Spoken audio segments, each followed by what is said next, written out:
prophecy of the worm dieth not.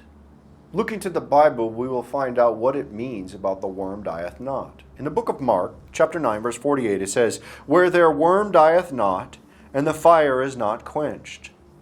So looking at this verse immediately before we get into this prophecy of the end times, we know that there's a time where the worm will die not, and the fire will not be quenched.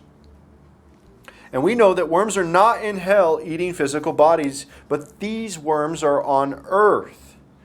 And the fire is an eternal hellfire. And the worms will be eating bodies on Christ's return as the bodies are scattered and turned into a blood river. And on the riverbanks, the ravens will be eating those bodies, and the worms will be there. For that 1,000 years, there is no death. But look into the prophecy. Isaiah chapter 66 verse 24 says, "And they shall go forth and look upon the carcasses of the men that have transgressed against me, for their worms shall not die, neither shall their fire be quenched, and they shall be an abhorring unto all flesh."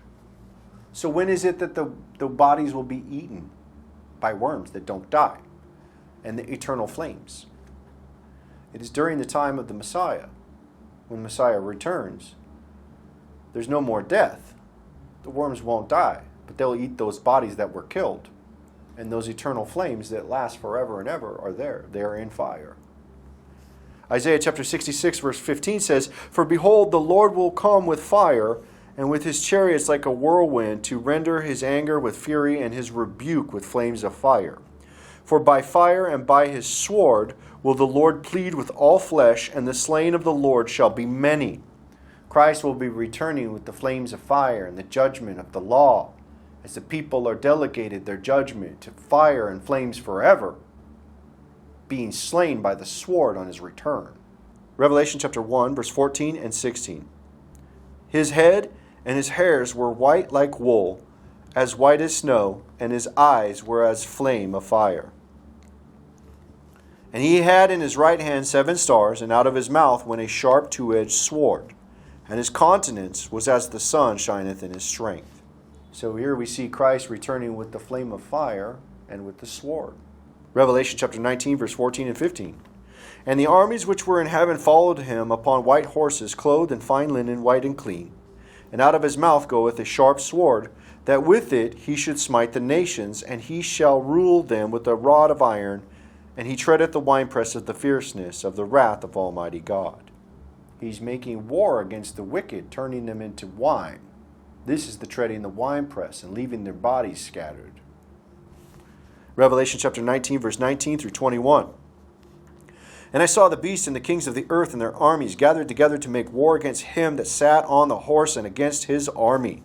And the beast was taken, and with him the false prophet that wrought miracles before him, with which he deceived them that had received the mark of the beast, and them that worshipped his image. These both were cast alive into a lake of fire burning with brimstone.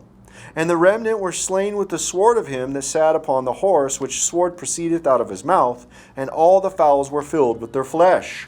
It is here that you see that the bodies are being fed to the birds at the beginning of the millennium. And these bodies are laying into the millennium, and these worms don't die because they enter into the 1,000-year reign of Christ where there is no death.